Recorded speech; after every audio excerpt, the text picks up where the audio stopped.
This is part 2 of lecture 2, briefly going over the history of Europe. Before Europe was civilized, I guess you could say, there were many different hordes or groups of people that had a common language that just kind of lived. They were not very civilized. They did not have a very good social structure, did not have a form of government or anything like that. And these hordes or groups you can see today are kind of subdivided into, well, the original ones were the Slavic and the Germanic in the dark blue and the red were the two most important horde groups that were formed. And today you can see the Germanic groups, their language has carried on to places like England, Iceland, Norway, Sweden, and obviously Germany.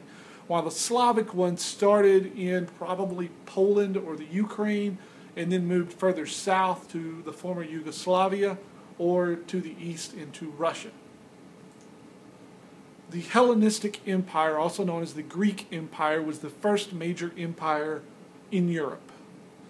This is Alexander the Great, and he ended up conquering a lot of territory, including Greece, most of Turkey, all the way almost to India.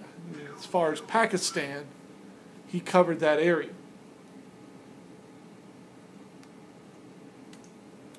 Next was the Roman Empire. After the fall of the Hellenistic Empire, the Roman Empire came to power. And you've heard of Rome, you've seen gladiator movies, like the Gladiator right there on the right. Very organized civilization. They had a Caesar, a king that ruled. He passed laws. There was a Senate. They had a Colosseum where events were held. And Rome conquered a vast amount of territory, spreading from Iran all the way to Scotland and from southern Egypt all the way to the Netherlands. It's a very large territory, very spread out. Eventually, the Roman Empire would fall. It would split and fall, actually. And as it fell, the Byzantine Empire carried on, which was known as the Eastern Empire of the Roman Empire.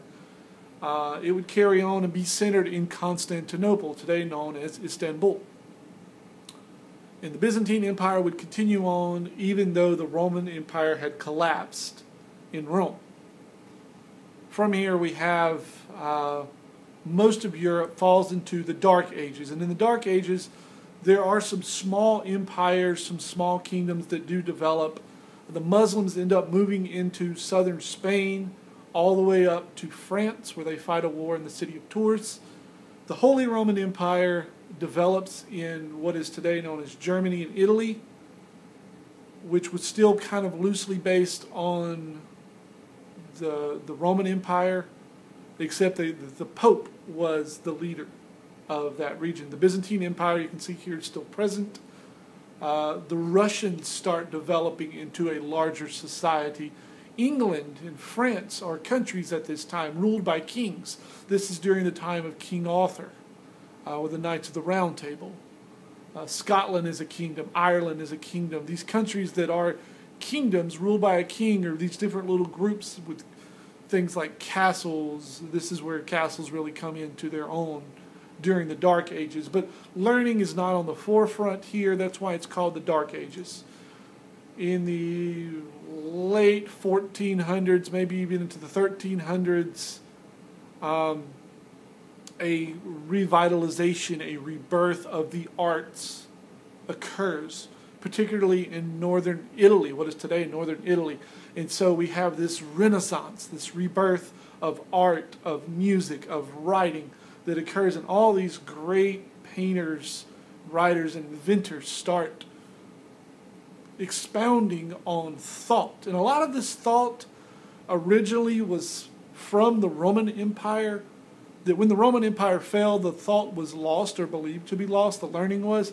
But Muslims actually collected a lot of the thought and a lot of the learning that went on into libraries.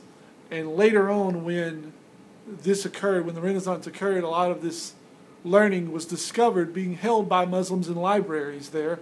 And so this big push was, hey, we in Europe need to get back into rebuilding or a rebirth of our thought. Part of this was the Reformation, which was started by Martin Luther here in the middle, who hammered his 95 Theses to the door of the church in Wittenberg in Germany. And his 95 Theses were a protest against the ills of the Catholic Church. That's why it's called the Protestant Reformation. After the Renaissance and this learning, discoverers and people decided to start seeing what was really out there on the world, because the belief at one time was that the earth was flat, but that was slowly being whittled away as discoverers and adventurers moved further and further around the world. And they realized they could go to Asia and to China by walking, so they decided, hey, we could take a ship and do the same thing. And so they did. And so ships started going around to India, around Africa, and some decided, hey, we could go the other way if the earth is round and go that way and do the same thing. And so they did. And this is where Christopher Columbus comes in, and he starts exploring for the Spanish, even though he was Italian. Several other explorers start coming in: Coronado, Cortez, Cabot, Hudson. Eventually Magellan goes all the way around the world. Then we get into mercantilism, this idea of we have colonies now. The European powers, especially England, France, the Dutch to some extent, Spain and Portugal, develop these colonies over in the Americas. And these colonies are possessed by these European powers. Some of these countries bring slaves from Africa. So they start this triangle, bringing slaves from Africa to the Americas. The slaves work on these farms or in these mines and bring back tobacco, rice, cotton, or silver and gold, and bring those back to Europe where it's sold and made more money. And then some of that money goes back to Africa to buy more slaves, to be sent back to the Americas to do more work. So it's this triangle of mercantilism, this operation of business. Other things that developed during this time include the agricultural revolution. John Deere develops the steel plow, but before that, plows were developed with other hard metals. Crop rotation, the idea of I can grow my crops in different places, different years, so that I don't wear the soil out by just growing the same thing over and over every year. Setting out crops to pasture for a year so that some of the nutrients can gather back in the land. The Industrial Revolution was another big one. These inventions that led to the production of real steel. Eventually the steam engine came into being, and that eventually led to the combustion engine, which led to the automobile. But the train was one of the big growths out of the Industrial Revolution, as well as the steam engine for steamer boats, ships that would travel up and down the river, not just downriver.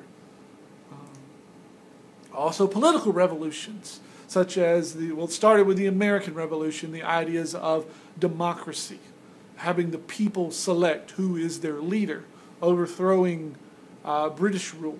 The same kind of ideas carried over into France. And so here we have two images of France. One's the cover of a Coldplay CD.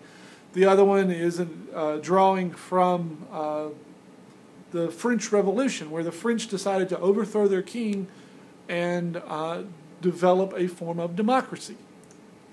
Nationalism and unification happened from there. These different people groups, like the Italian people and the German people, say, hey, you're German, I'm German, let's all form a country. And so they form this one solid country that is all German, or this one country that is all Italian.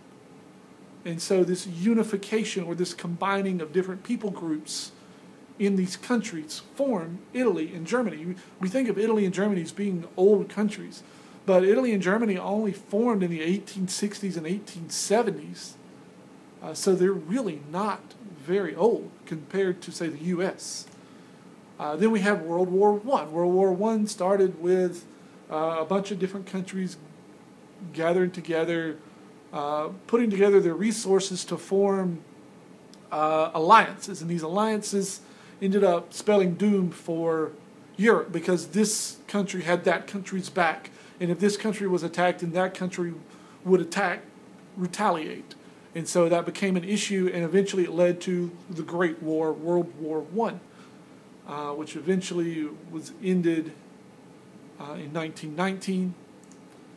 Then we have World War II, which actually started in the 1930s with German aggression taking over these other areas that were German, and Europe just kind of giving way until eventually the world had enough, or Europe had enough, and so Germany, with their quick attacks, started taking land, and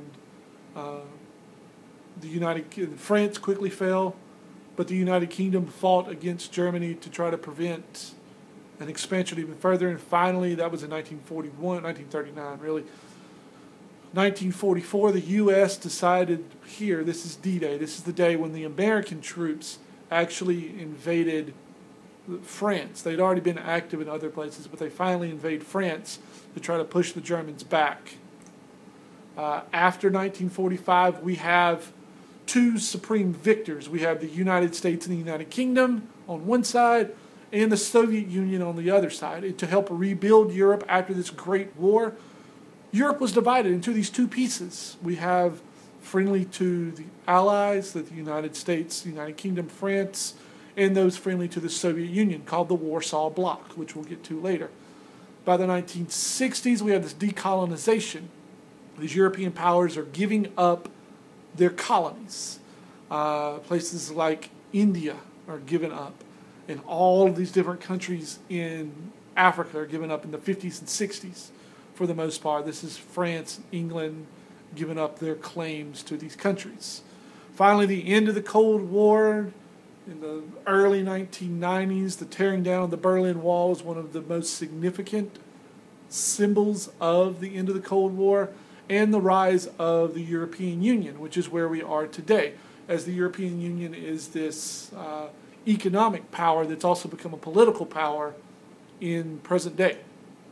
The European Union is 27 member states. Their currency is the euro, not like ours is the dollar. They set regulations on things like trade, agricultural products, and customs. There's a map of the member states of the EU, as it's known. And that's where we're going to stop with this lecture.